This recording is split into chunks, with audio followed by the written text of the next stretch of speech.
Bonjour à tous, nouvelle petite vidéo. Je vais un petit peu vous montrer. Donc voilà, j'ai rempli toutes mes cages.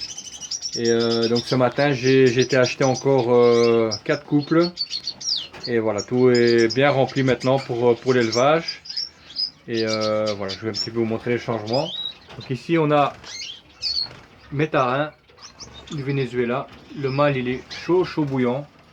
Il n'arrête pas de chanter. Il fait 20 degrés. Et ils reçoivent 15 heures de lumière, donc c'est un petit peu pour ça. Mais je pense qu'il est un petit peu trop tôt pour que je commence à faire l'élevage. Je suis pas très sûr de quand ils sont nés. Ils sont en 2017, mais le monsieur m'avait parlé de janvier et tout ça. Donc je vais un petit peu attendre jusqu'à janvier avant de mettre un nid. Donc voilà, la femelle elle est là. Ils sont tout petits. Donc voilà. Alors, ce qui est pour les goulds, donc ici j'ai les modes du Japon. Là j'ai un couple. Je dois jeter les œufs. Je garde pas les œufs, je les jette ou bien je mets des faux. Parce que le but est de mettre des œufs de gould au cas où les goulds ne couvent pas. Donc je vais expliquer ça un petit peu plus en détail dans 2 minutes. Donc ici on a un couple. Un instant. On a un des deux qui couvre un petit peu, on va essayer de le faire bouger. Voilà. Si vous voyez au fond, il y a 7 œufs. Donc je dois les jeter ou mettre des faux. Parce que pour l'instant, ils ont été un petit peu trop vite, les moines du Japon. Donc j'ai la même chose ici, j'ai dû jeter. Ici pareil. Et ici j'ai mis des faux. Mais j'aurais pas dû mettre des faux, j'aurais dû jeter aussi et laisser recommencer. On verra bien.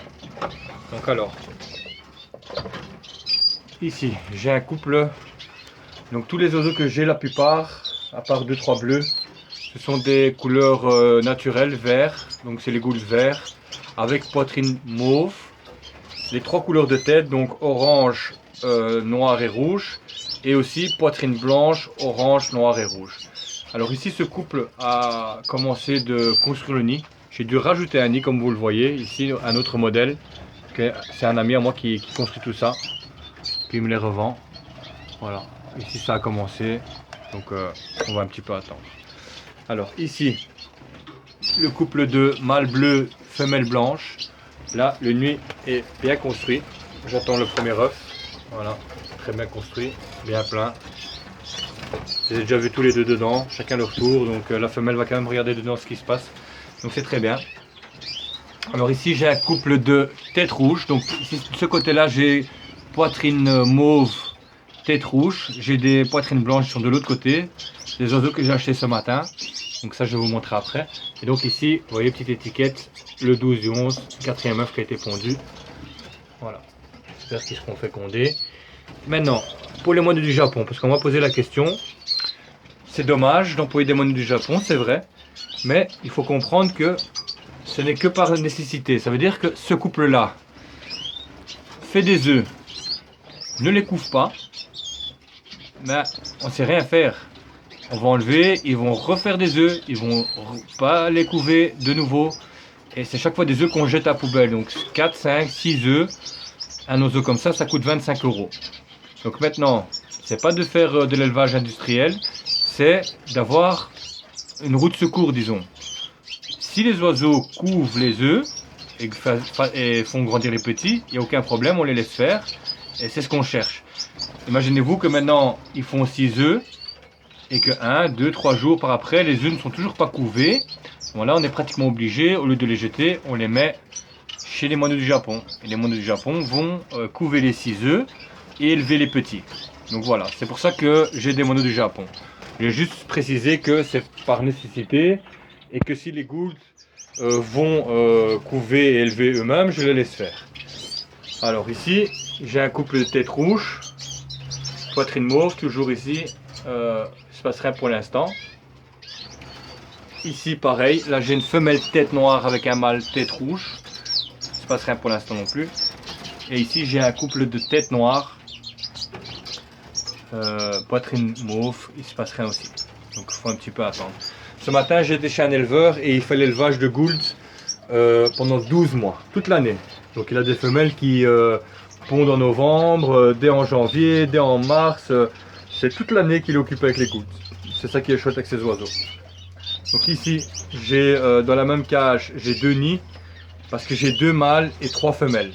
Donc voilà, j'ai 2 mâles bleus, un là-bas au fond, un ici au fond, voilà.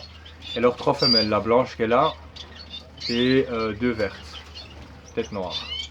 Voilà. Alors ici, j'ai un couple femelle tête orange et mâle tête noire. Et ici j'ai un couple de bleus. Le mâle est en haut, la femelle est en bas. Ça c'est la femelle ici. Voilà. Ici le nid déjà construit aussi. J'attends le premier œuf aussi. Alors ici, dans la colonne de gauche, j'ai des moineaux du Japon. Là, je vais rajouter des nids. Voilà.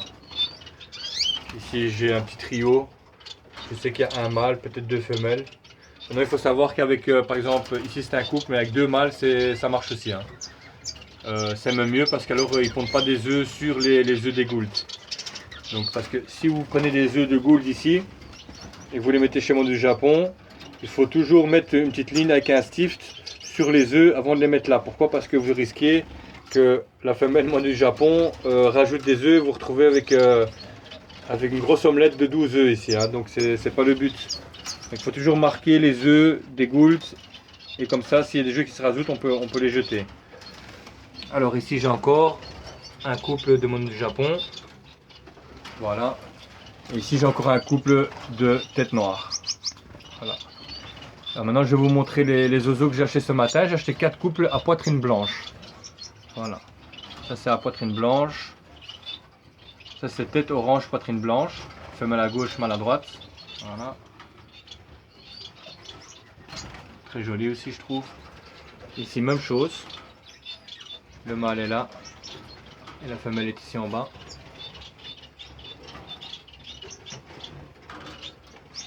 Et ici, on a un couple de têtes noires, poitrine blanche. Et alors le dernier ici, tête rouge, couple de têtes rouges, poitrine blanche. Voilà. Comme ça, j'ai toutes les couleurs en couleur sauvage, en couleur verte. Donc j'ai les poitrines mauves, les poitrines blanches, et chaque fois de chaque couleur, j'ai du rouge, du noir et du orange. Voilà. Donc voilà. Et ici j'ai encore un dernier petit couple de moineaux du Japon. Où je vais encore mettre un nid aussi. Donc voilà. Donc, vous pouvez le constater, toutes mes cages sont pleines. Voilà ici, ici, ici, là-bas, tout ça c'est plein. Donc maintenant j'ai 15 couples de goulds et 7 couples de moineaux du Japon. J'ai plus de place. Et c'est un oiseau qui m'intéresse beaucoup. J'aime bien les couleurs. Et cette année je vais faire les goulds. Donc c'est un challenge qui m'intéresse. J'ai jamais fait ça. Donc je vais faire les goulds. Donc pour tous les gens qui me suivent et qui étaient intéressés par l'élevage de canaris, vous pouvez toujours me contacter, m'envoyer un petit message si vous avez des questions. Ou sinon vous allez sur la chaîne de Canary Flow et vous allez avoir l'élevage de canaris. Donc c'est très chouette chez lui aussi. Mais moi cette année je ne ferai pas de canaris ni de chardonneret. Donc ce sera que les goulds. Donc j'ai mes canaris, ils sont encore dans la volière à l'extérieur. Je crois que j'ai 14 à 15 couples. Et je vais tout revendre. Parce que bon ici, s'ils font l'élevage comme il faut, je vais avoir une première nichée, une deuxième, etc. Et les cages seront de toute façon toutes occupées. Donc je n'ai pas de place pour les canaris. Et donc voilà, je vais faire que les goulds. Et j'espère qu'il y a toujours des gens qui vont continuer à me suivre et m'envoyer des questions ainsi que des conseils via YouTube. Et voilà, donc cette année ce sera les goulds. Et pour les années d'après on verra, mais c'est quand même un oiseau qui m'intéresse beaucoup. Très joli, vraiment, voilà, vous voyez, vraiment spécial, moi j'aime beaucoup. Ça crie pas, ça chante pas. Enfin, si ça chante, mais tout doucement. Le mâle chante, mais pas comme un canari. Donc voilà. Il se peut que je rajoute une petite cage dans le coin ici, par exemple avec un mâle chardonneret ou quelque chose pour un petit peu avoir quelque chose qui chante. Ou sinon j'ai le tarin ici qui s'en occupe bien. Donc voilà. Il chante toute la journée. Voilà. Donc voilà, c'était pour la petite vidéo d'aujourd'hui. Pour les gens qui ne sont pas encore abonnés à la chaîne de Canary Flow, vous tapez Canary Flow et abonnez-vous. Il a des beaux canaris. L'année prochaine, il va faire du agate. Agate mosaïque rouge. Voilà. Donc, je vous remercie à tous. Et si vous avez des petits conseils ou des questions, n'hésitez pas. Et on se retrouve à la prochaine vidéo. Ciao, ciao!